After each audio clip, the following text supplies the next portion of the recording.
अवधूतांचे 24 गुरु त्याच्यावर थोडा विचार विमर्श करतो आहोत. काल आपण गुरुर्ब्रह्मा गुरुर्विष्णू याही श्लोकाचा थोडक्यात सुरुवात केलेली. तसा आजही मंगलाचरण म्हणून ब्रह्मानंद परमसुखदम केवलम ज्ञानम द्वंद्वातीतं गगनसदृशं तत्त्वमस्यादिलक्ष्यम् एकं नित्यं विमलं अचलं सर्वधी साक्षीभूतं भावातीतं त्रिगुणरहितं सद्गुरुं तन्नमामि. बरोबर. फक्त हा श्लोक थोडासा पढूया आणि आजचे पुढचे गुरु बघूया. बरोबर. सद्गुरूंचं वर्णन करताना पहिल्यांदा म्हणलंय ब्रह्मानंद. आपल्याकडे असं सांगितलंय की परमेश्वर परमात्मा राहतो कुठं, त्याचं निवासस्थान आहे कुठं, नेमकं कुठं ओळखायचं?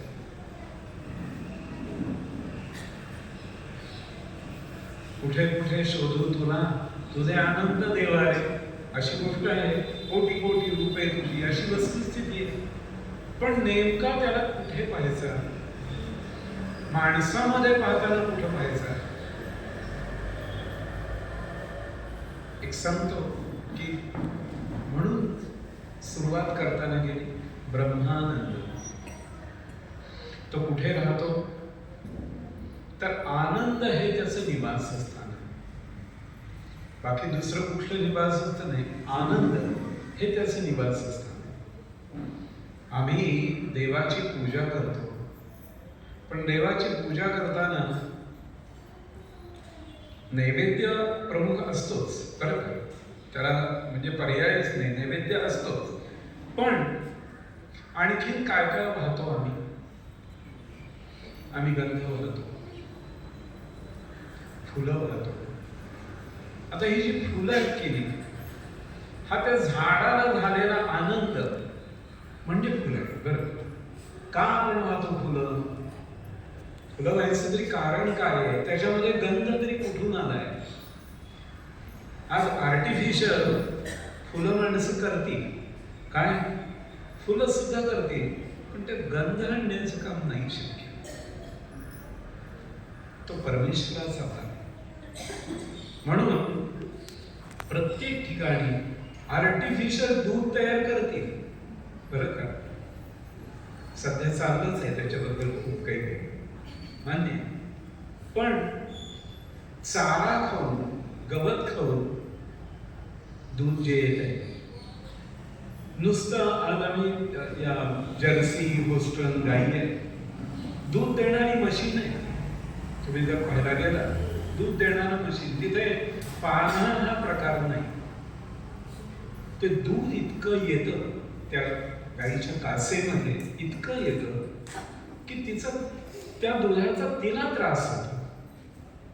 ते म्हणते एकदा काढावं आहे, केव्हा तरी एकदा काही रिकामं करा.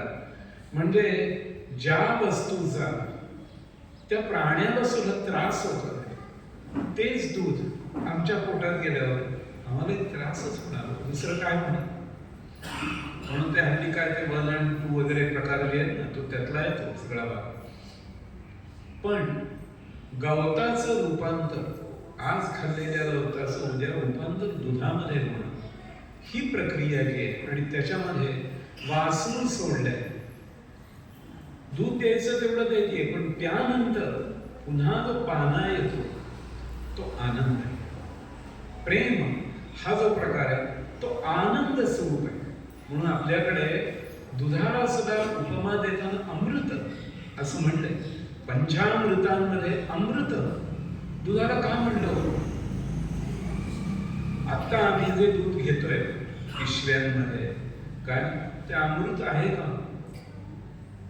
ते मृत आहे, अमृत नाहीये. त्यातलं सगळं गेलेलं. पाश्चराईज केलं त्यावेळी सगळं संपलं त्याचं, काही नाही आहे त्याच्यात. म्हणजे आज आम्हाला आनंद जो हुडकायचा आहे, प्रत्येक ठिकाणातून निर्माण होणारा आनंद, तिथे परमात्म्याचं रूप तुम्हाला दिसणार.